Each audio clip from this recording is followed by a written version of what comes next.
our there we go. And now it's being recorded.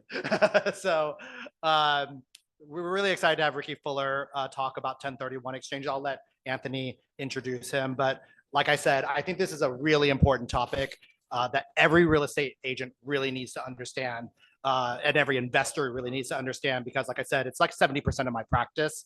And the major reason for that is like the fact that you can defer your capital gains. It basically makes your numbers work, right? For most investors, it has for me in terms of my own investments. So with that, I will leave it to Anthony. Yeah, I think I don't have much more to say besides get ready to take some notes and write down what Ricky has to share with us, because things come up randomly. So for example, I'm selling a condo right now in West Hollywood, and the owner asked me, hey, Anthony, and by the way, we're closing in like 2 days. He's like, can I do a 1031 exchange? Buying a commercial property, and I want to put some of my money from my condo into the commercial property. I'm like, oh, amazing. I'm like, you need to talk to Ricky and he'll tell you all the rules of what you need to do and help you figure out how to make that happen. So things come up in times that you're not always aware of, and you got to have a resource of someone that you can refer to on the spot. So Ricky's one of the people who I trust, who has a great education background, and well, I'm going to turn it over to him now. So Thank you. All right, I'm gonna move this way so that everybody can see me. All right, and I'm gonna share my screen. I have some PowerPoint presentation slides that I think are helpful because I am also a visual person.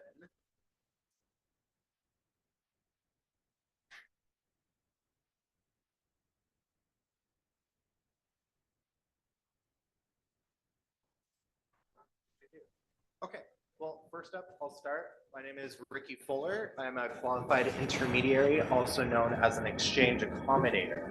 So the IRS allows you to defer capital gains taxes following the IRS Code Section 1031, if you follow their rules. So you're going to want to find an expert that will help facilitate that process. And the rules are very specific.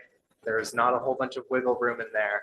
So I am the one that will help you walk you all the way through that process. There are some exchange accommodators who've been doing this a long time, like myself. There are some that are attached to escrow companies. There are some that are just CPAs. Obviously, do your due diligence when selecting an accommodator. Ask where the funds are being held, where their background is, and gaining some trust. So let's jump in. Yeah.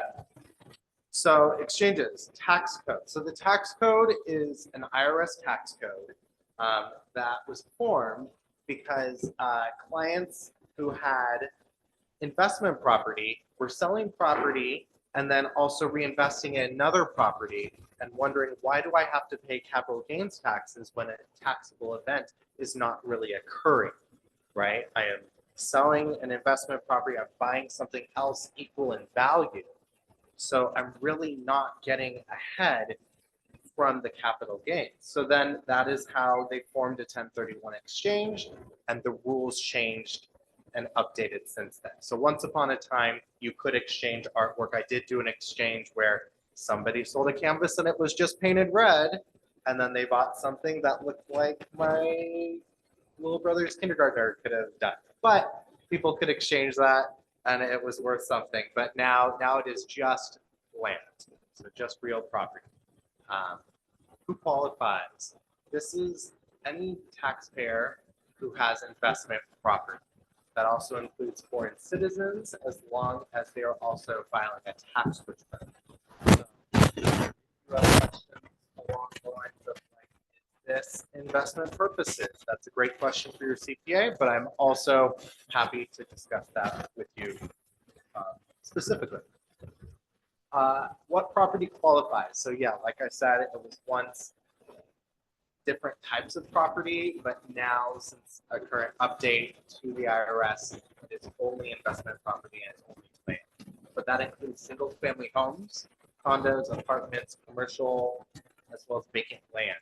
And you can exchange in between these. So it is not, I sold a duplex, so I have to buy a duplex. You could buy vacant land and build something on it. You could buy a commercial property as long as you're buying the land and not the business, right? So you could buy property that a Target is on, but you couldn't buy the business license of the Target. That makes sense. But what doesn't qualify? This is a question I get all the time. I'm selling my primary residence. Can I do an exchange on it? Not unless.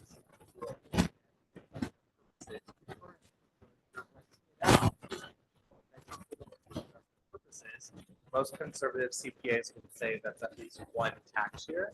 Just need to close it. You good? Okay, good.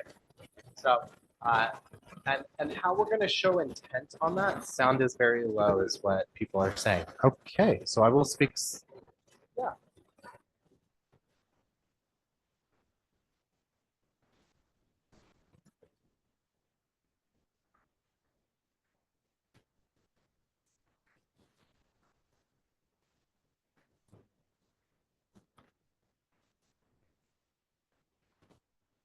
So that is possible. So there are multiple factors within that. So the question was if you had a property where it was partially your primary residence and investment, could you do an exchange? So yes, you can do a 1031 exchange on the investment portion. Now, if you never rented the portion that is now your primary residence, then you could not do an exchange on that percentage of the sale, right? So both have to be. So if you're going to sell your primary residence and buy another primary residence, then the exchange would not work for you. But if you sold a primary residence that also had an attached investment property, and then you bought another property the same, it would also have to have an investment property on it for you to do the 1031. Yes.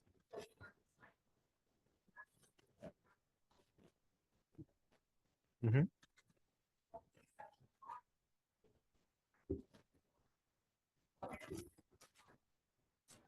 Yes, yes.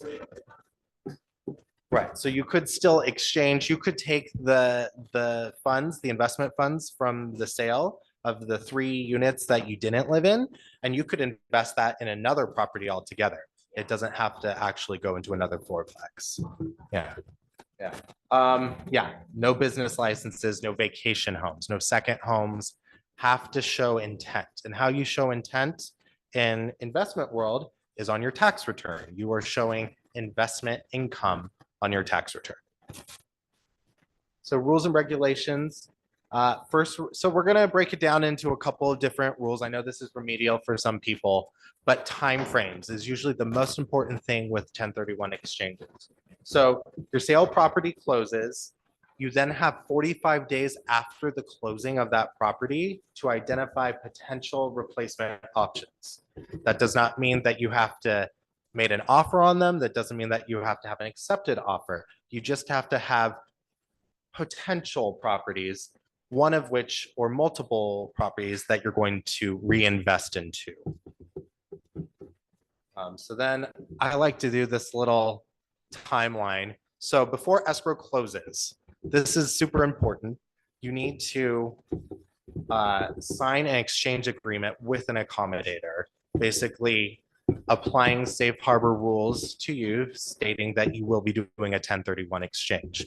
Now, if the escrow sends you funds or they close and record the deed, that is now a taxable event, and there's nothing that I or your agent can do to now give you a 1031 as an option. So when you have a client who's selling a property, it is super crucial to say, is this your primary residence?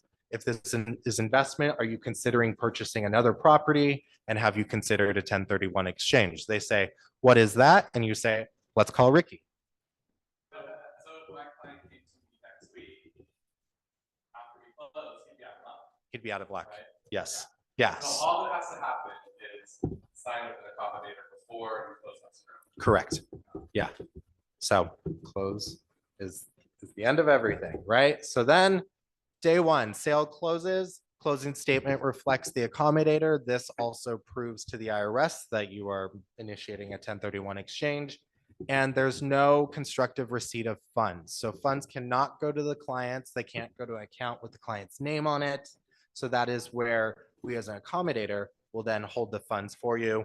We are bonded and secured. We're not walking away with your money. So myself specifically, we hold funds at Farmers and Merchants Bank as well as City National Bank. And we are both bonded for over 100 million on those. So if your clients have questions about security of funds, happy to discuss that as well. So day one closes, your sale closes, the accommodator holds the funds. They now tell you, go find replacement options. You have 45 days to find those, and which you will then identify those to me in writing. Like I said, you don't have to actually make an offer on them. You just have to have options identified by that point. You then have till the 180-day mark to close on those properties. So it's 6 months, but it's exactly 180 calendar days in which you must acquire all replacement options. You must close. Yeah, so I'm sorry? 180 days to close. So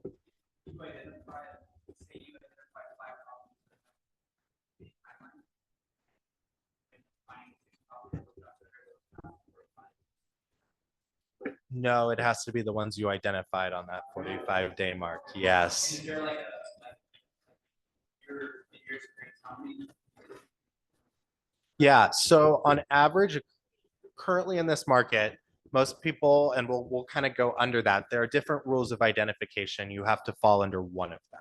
Most people identify up to 3 properties and they buy 1, 2, or 3 of those properties. Currently, right now, a lot of people are selling one and reinvesting into one. Some people sell one, reinvest into 2, but you can also do that in the reverse of you could sell multiple properties, take the income from that and the proceeds, and then reinvest into one giant replacement property. That is another option as well. So, but to answer your question, most people are identifying 3. No, you could do more. Yeah. I'm sorry? Is there 3? Yeah, right, which, I mean, the good thing about the market right now is a little bit, you have more time to look at the account without going well set first. And if the market changes, I mean, yeah, you want to identify a lot more because you've read offer after offer after offer. Right. Accepted, and that's for a while, so, right, and here's, yeah. Right. Maybe next Yeah. year, yeah. so here's another great aspect too, is let's say day 1, you close, day 10, you sent 5 offers out. You think these are going to be potential properties. You send me your identification saying some of these are going to be what I'm going to buy.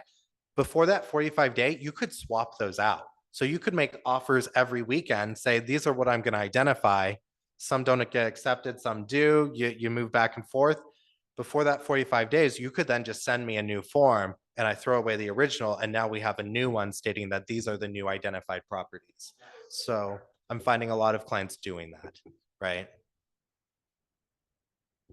Okay, let's see a question. I mean, I know for myself as a listing agent, if someone writes an offer that's a 1031 exchange, I'm so happy because I know like they're gonna do what they can to get this in, get it closed. They don't have much time Right.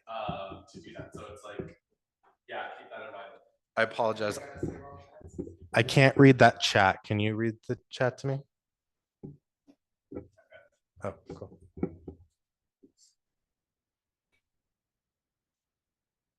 Okay. All right. Thank you, Michael, for the question. What if the former property owner opts to invest in a Delaware statutory trust? Does that impact the role of the accommodator? So the former property owner, so I'm going to assume this is your client who is selling a property, right? Okay, was the former property owner opts to invest in a DST? Does that impact the role of the accommodator? Yes, so to reinvest or to invest in a DST, a Delaware statutory trust that is like a tenants in common where a trust owns a large amount of properties and you buy a percentage of them. You can 1031 exchange into those, and you actually need an accommodator to do that as well to defer the capital gains taxes. So that's a great option right now, especially for people who are not finding land that they're actually wanting to reinvest in is DST. So a DST like Inland specializes in student housing, or during all of the COVID crisis, they invested in storage space. So they no longer invest in office space because we're not using those spaces the same way. But that is another great way. I recognize a lot of my clients who are on the verge of retiring that don't want to manage property themselves. They look at the DST as an option because you still get to invest in real estate and you get the return, but you don't have to deal with the T's, trash, tenants, toilets. Yeah, yeah. And management, right? So you have somebody managing. Now, the only downside to that is possibly that you don't have the same amount of control of a property, right? You are now one of many. Right. Correct. Are those trusts exchanging properties too? Like, there's no time frame on it? Yeah, so some of those will have timeframes anywhere from 8 to 15 years. And then what would happen is the DST would sell, and then you would just 1031 into another property. Yeah, so you could go into a DST in 15 years or in 10 years, say, I want to get out of this and go back into another property. You can also exchange that way as well. Yeah. So 45 days, you're going to identify replacement options. It's in writing. Here are the rules of identification. So rule number 1 is 1, 2, or 3. This is the rule that most people follow. You identify 1, 2, or 3 replacement options, and you purchase 1, 2, or 3 of them. Most people fall under that right now, especially with how the market is. Rule number 2 is the 200% rule. You can identify as many properties as you wish, as long as it's not 200% of the total sales price of your sale property. So if you sold a $3 million property and you want to identify multiple replacements, maybe you're going to buy a lot of smaller properties, as long as the total sum of them does not exceed 6 million, you could then identify as much as you wish. And rule number 3 is 95%. This rule most people do not use, which is you identify as many properties as you wish, but you have to buy 95% of the total value of all the properties identified. And really, unless you're buying 100% of the properties you identify, that doesn't really work, right? So most people fall under rule number 1. Yep, you want to go back? I can go back. And then, of course, I have flyers and better formats of these for your clients as well. So at the end of this, I will get all of your emails and send you things. I like to send a lot of emails out so that you can then just have the information and visuals able to provide your clients. Yeah, anyone who registered, I'll send you The slides. list of people, and you can email them whatever you want. Okay. We're good? Okay. So that's 45-day, and then Register, put your email on the signing sheet in the back. okay, let's see a question. Can you explain how it works if one sells, say, a $1 million property and wants to buy 2 500,000 properties? Yes. So you'd sell $1 million property, the net proceeds come to the accommodator, and then you could then identify multiple properties and then buy 2 properties. Now, we will get into that in this next thing after this point of equal or greater in value. So I will go back to that. But quickly, 180 days. So 180 days after the closing of your sale, you must acquire all of your purchases. Bullet point number 3, though, if your 180-day falls on a Saturday or a Sunday, you have to close on the Friday before. So you might actually be a little short on the time frame by days. Now, during the flood crisis, the IRS actually gave extensions, and I did have some clients that actually benefited off of that and were able to have more than 180 days to close. But so I get this question a lot from clients asking, are there any extensions on 180 days? Unless it's a nationally declared disaster or a presidentially declared disaster, there are not extensions on that. You really have to be sure that Right. before you sell. Yeah, correct. Right. So you, in a better market where there are more possible replacement options, people would just sell and say, I'll find something. But nowadays, when you're listing your sale property, you're already telling your agent, this is what I'm going to sell for. This is what I need to reinvest for equal or greater in value. And then already be making offers. Yes. So to his point, I don't know if we're gonna talk about it all, but reverse 1031 exchanges. Mhm. where we could identify first and then Yeah. sell. Yeah. So I'll do reverse exchanges towards the end just because it's a little confusing. But yes, that is a great option, especially in this market. Okay, so equal or greater in value. So the IRS determines this. It doesn't matter what you bought it for, right? So I have clients say, I bought it for 300,000. I'm now selling it for $1 million. I now have all this difference. Can I just exchange the 700,000? The 300,000 is mine. Well, no, that's not how the IRS is going to let you have this tax deference, this great tax deference to be able to reinvest all of this into potential properties that then will continue to grow, right? So how they consider equal or greater in value is it's net proceeds plus debt relief. So net proceeds minus all closing costs, all fees paid, plus if there's a payoff on the sale, you have to obtain a new loan on the purchase equal or greater to that amount, right? So if I sell $1 million property, but I owe 300,000 on it, I'm gonna get 640 in net proceeds, and I'm also gonna have to then get a new loan for the 300,000. Does that make sense? Yeah. Right. So if you sell something for $1 million in your head, just big picture, just know that the purchase price should be $1 million as well. Yeah. Yeah. So closing costs will kind of pull out of that, but that is how it is determined. Now, the only other thing is you could bring in outside funds to offset that. So if you had funds saved from somewhere else that you could bring in and you don't want to get a loan for the whole 300,000 on the purchase, you could pull funds outside of the exchange. Say, I'm going to put in 100,000 of my own funds here and get a loan for 200,000. So as long as that number equals the same of proceeds and debt relief and proceeds and or purchase and loan, then it's acceptable. Yeah, so interesting there.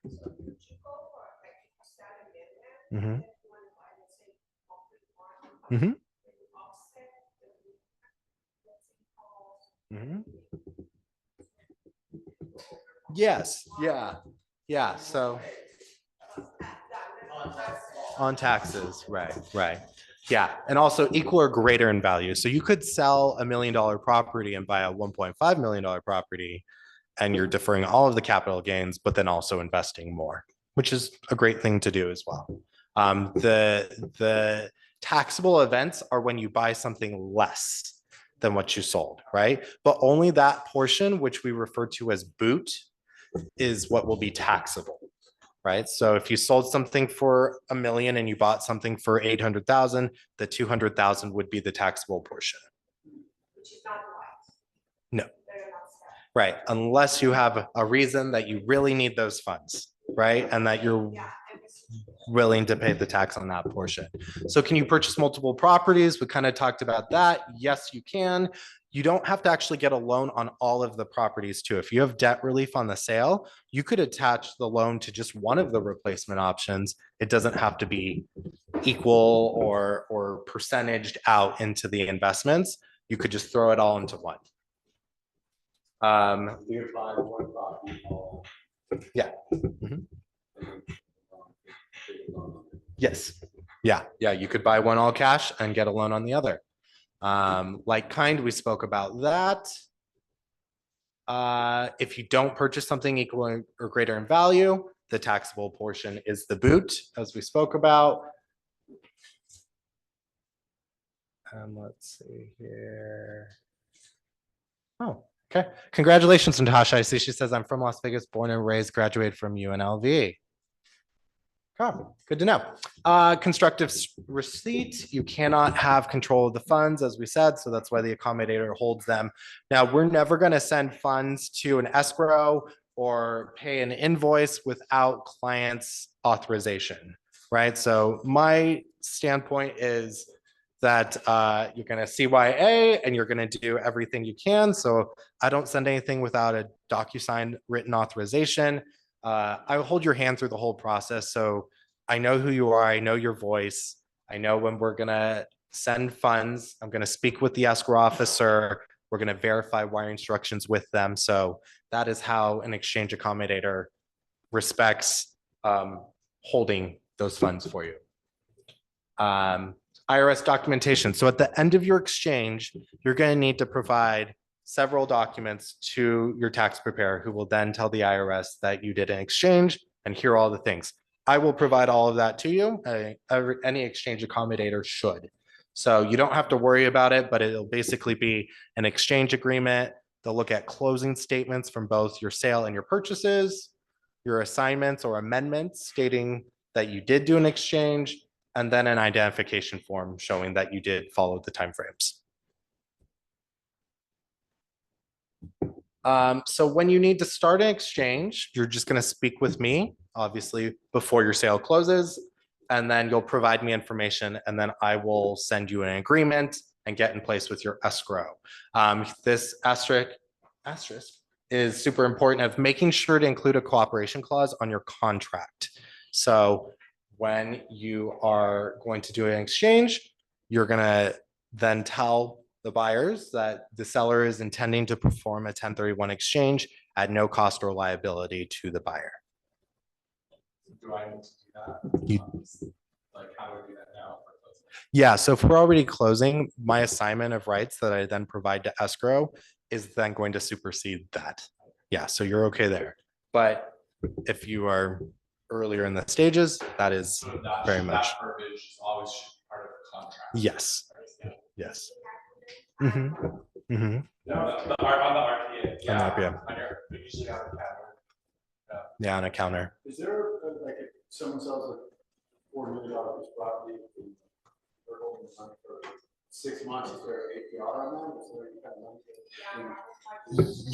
Yeah. So some accommodators will pay the client's interest on the funds being held. Now, that's usually why an accommodator's fee is on the lower end, is that we are also absorbing the cost of the interest, and we will do that. What is that currently?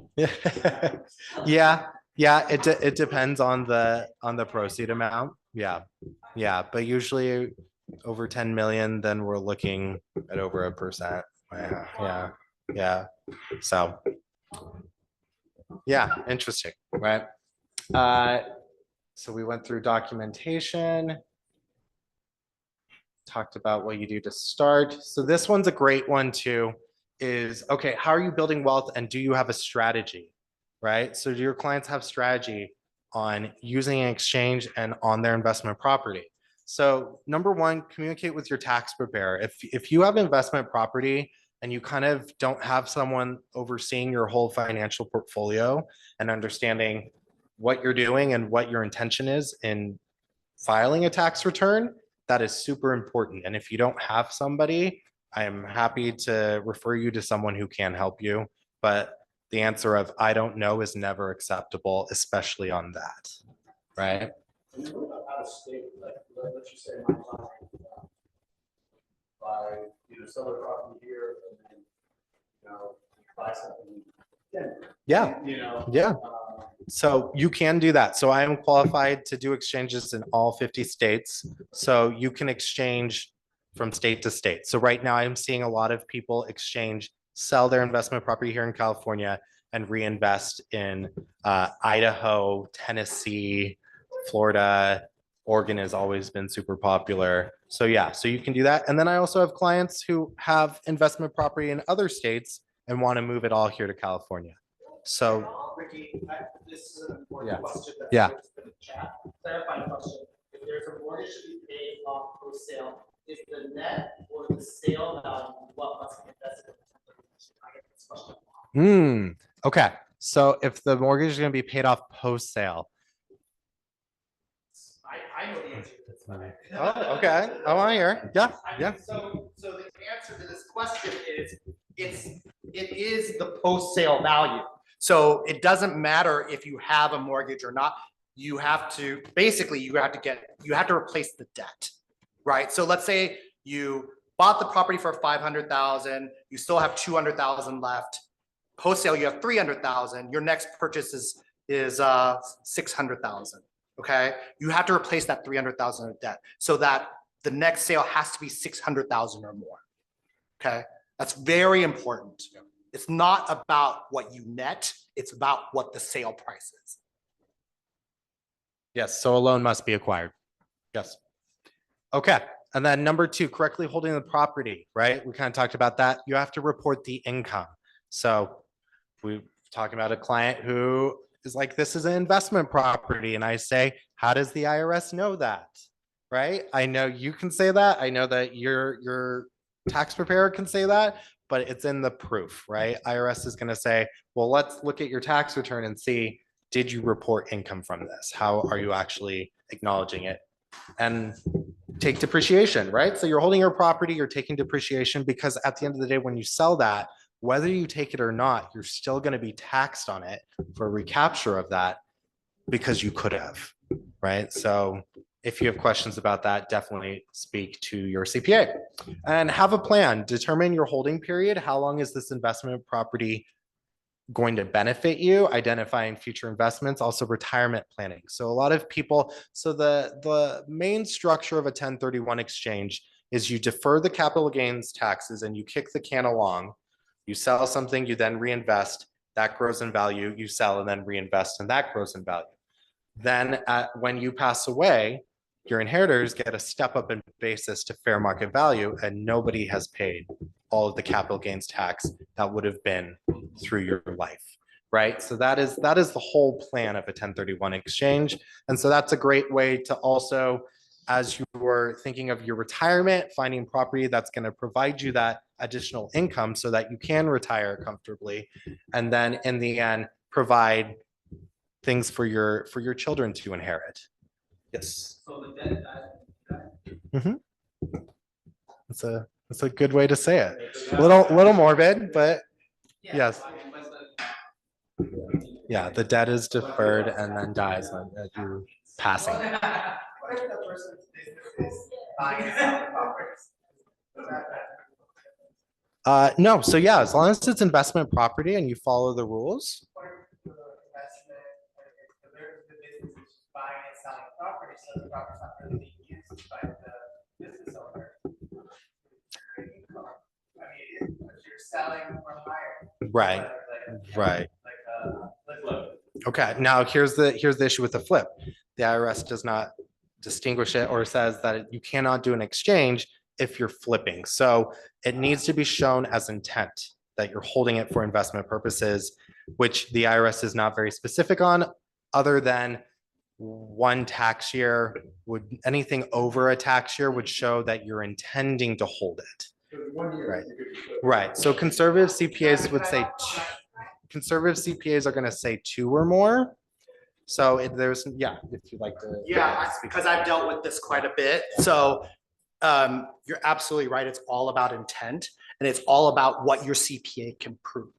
So as he mentioned, generally speaking, most like CPAs like to see a year or 2 of income to show that your intent was to hold it. However, I did have a client who did a 1031 in 6 months. And that was because he got an unsolicited offer for a property that he had just bought. And he could clearly show it was unsolicited. He was not planning it. It literally came out of the blue and it was so good he could not say no. So then he did a 1031. He got audited. Okay.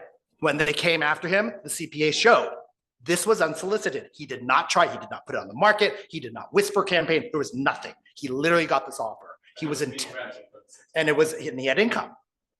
So it's all about what the intent is and what you can show, what your CPA is comfortable showing.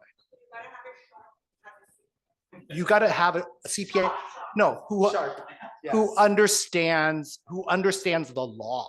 Right. That, and a lot of CPAs don't. Because also with understanding that too is don't make a pattern of that, right? This happened, but if you think that, yes, The question for Will is what happened after? Did they actually have to pay something though? no, Because they made a profit. They made a profit out of that sale. it sounds like. So it was an income property, right? He bought this property assuming he was going to hold it, right? And then someone offered him a much higher price later on.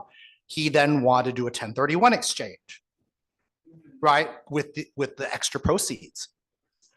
When he does a 1031 exchange, he can defer the capital gains. That's the beauty of the 1031 exchange. So he bought the profit with the profit or smaller? No, he bought a bigger The property. whole thing with the value higher, bigger. yeah. So obviously, don't make a pattern of that because the IRS will follow the chain, right? And lastly, when you are going to do an exchange, use a qualified intermediary. Don't think, oh, well, I could find these tax forms online. I could figure out how to do this myself. My CPA could just hold the funds for me. I trust him. Not super smart because they're not going to remember all of the nuances of what we kind of talked about today within funds, timelines, and something you could miss.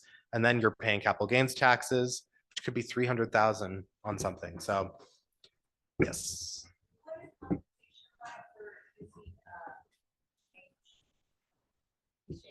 Accommodator. Compensation is in. Yeah, so how do I get paid? So I have a flat fee of 1,250.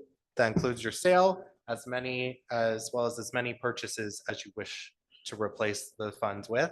It's just a flat fee, but then I do retain the interest while I hold the funds. So on some files, I'm holding funds for a week. Some funds we're closing on Monday and then we're closing on Wednesday. Other times people take the whole 6 months to purchase. So that is just part of it. And I've had clients ask, well, if I had put the funds in my own account, I would have made this percentage of interest. How come I'm not doing that with this? I'm like, well, you could do that.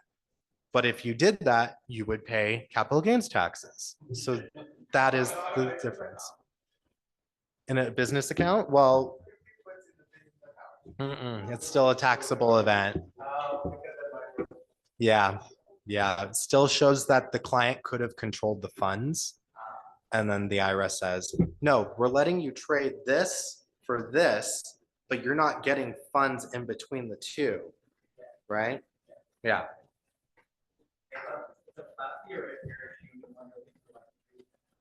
Nope, still a flat fee. Yeah.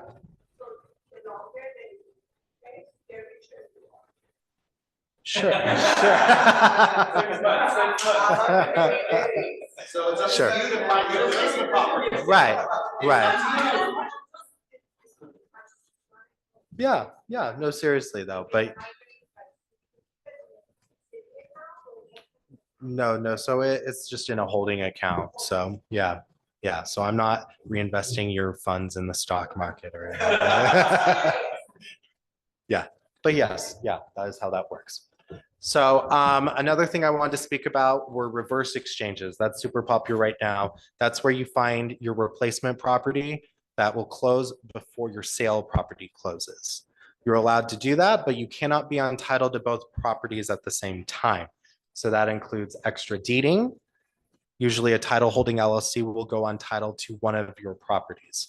Most of the time is your sale property. So the day before your purchase closes, the sale property will be deeded to an LLC, a holding LLC, and then your client will go directly on title to the replacement. And then when the sale closes, we then will repay the client for what they brought in for the purchase. So that's another factor there. Reverse exchanges only work if the clients can bring in the funds for the purchase outside of the exchange, right? So they buy it and then we repay at the end. So it's not an option that's available to everybody, but for some people, especially in this market, if you're finding a replacement property, you know you have something you're going to sell, you know they're equal in value, and it's going to be worth it, and you don't want to lose out on the replacement, you can do that as an option. Yes, so that is still 180 days, but in reverse. So after your purchase closes, You then have 180 days to then sell your property. So it's pressure, but pressure in a different way, right? So in a forward exchange, you feel pressure to find a replacement, while as in a reverse exchange, you feel the pressure to get your property sold. Use that property for collateral. Buy a property, sell that one. Yeah, yeah. Yeah, you can borrow against it. Uh-huh. Yes. Mhm. Yeah, yeah. Yeah, the exchange does not care where you get your funds from as long as you're buying something equal or greater in value. Yeah. There's a question on the chat. You Yeah. work with international 1031 exchanges. Yes, so currently the IRS only allows exchanges in the United States. We do allow 1031s for foreign investors, but no, there are no exchanges out of the country. Would it be okay, owner, renting property for any moment in time? So Or it would only use for business? So it goes back to the idea of intent, right? That you are showing on your tax return that you have held it for investment purposes. Now, you are allocated a certain amount of days to work on the property. If you have a tenant that leaves and you have to then make renovations and you have to go and see it and work on it, then yeah, there is a certain amount of days that you can do that. But no, you couldn't just live in it and say, I rented it out. For a month, you know, Right. throughout 12 months. Right, right. That'd be a great question for like a tax preparer or CPA. But yeah, we could talk about that. Right. Yeah, no, that's a good question. Like you live in a front house? Yeah, so you could do an exchange on that, but it would only be the 50% of the investment property that you would get to defer the capital gains taxes on when you sold it. Yeah. So the very first income property I bought when I moved to Los Angeles was a fourplex. I transferred that from a 12plex in the Midwest. So I went from a 12plex to a fourplex. I lived in one of the units. So I had to take out the 25% that I lived in. Okay. And then I deferred those capital gains and then reinvested that 1031. I'm now in that 1031 going on 30 years. I have not paid capital gains for 30 years. So that's the power of the 1031 is that if you keep doing it, you never have to pay the capital gains. It's like a walking billboard. I will hire him for everywhere. Yes, in the back.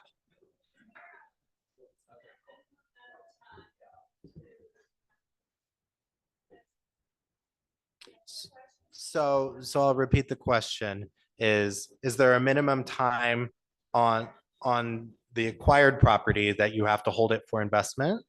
So like we were speaking about in terms of intent. So you're gonna want to hold that property for 1 to 2 years before maybe possibly exchanging it into another property. But also if you wanted to then move into it and turn it into your primary residence, you could do that. Most CPAs would recommend after 2 years of renting it out. Okay. Yes. Like, well, in your case, you get your capital gains exclusion for being owner occupied 25%. If you make money. On the 121? Yeah, that's incredible. Excellent question. And the answer is yes, you can use both. You can use both if you if it's owner occupied. It's because some people do this with their primary homes, right? So say they live in their primary home, it's gained a lot of value. Then they move out and they rent it out, right? As long as you live there 2 of the last 5 years, if you get a $250,000 gain, you get an exclusion, right? If you're married, it's 500,000, right? So you can use both that deferment as well as the 1031. So you could literally pull out 250 to 500K tax-free, right? And then 1031 the rest. That's a very advanced PhD level question. Good job. Yes.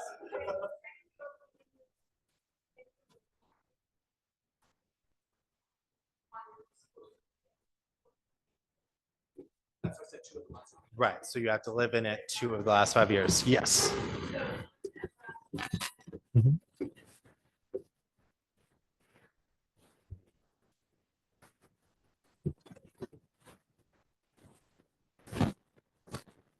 Ooh, okay, so that's gonna be a specific under the 121 exemption.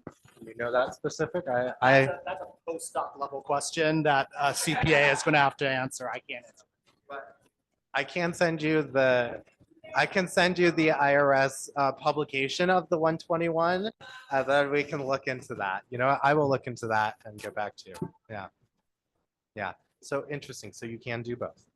Yeah, yeah, within that. So we spoke about reverse exchanges. We talked about timeframes. Now you're experts on it.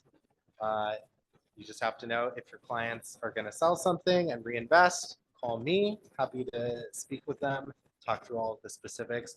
There are also combination exchanges where you do a reverse exchange, but then you also buy another property after.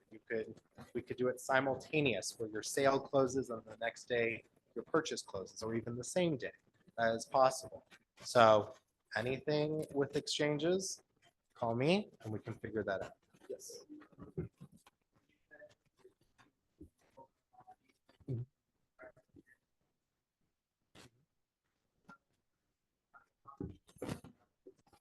Yeah, yeah. So it's the same cooperation clause, but just a flip of the seller and buyer names. Yeah, yeah. Okay. All right. All right. Thank you, you guys. Thank you. Thank you. Thank you. Thank you. That was so awesome. And it was kind of perfect timing for me because like the story I told you at the beginning of the session, my client told me yesterday that he's considering doing a 1031 exchange from a condo that he's been renting into a commercial building that he's buying, and we're closing in 2 days. I should have been a better realtor and asked him at the beginning, is there any possible way that you're going to be needing a 1031 exchange? And reminded him of that. I didn't do that. So it's a good, because I just thought it's a condo, you know, it's not, but he was renting it out. It was an investment. So it's a good reminder for all of us as realtors to keep that in mind and to ask our clients while you're in escrow or before they sell to make sure that you're guiding them and you're that expert to help them build wealth. I mean, our mission here is creating paths to wealth through real estate, and that is part of it. This 1031 process is all a part of it. So thank you so much for being here. Will, you're amazing with all of your knowledge and your insight. Super appreciate you. Please check out our other videos on our YouTube page, and stay tuned for more stuff next month. Next month we have a lender coming in talking about some really cool programs of how to get you into investing to get started, and other more advanced programs of what it's looking like in this type of market. And yeah, some really cool stuff. So come back next month and we'll get you that info, and have a great summer. We're almost done. Enjoy the last few weeks we have of summer. All right. Bye everyone. Thank you.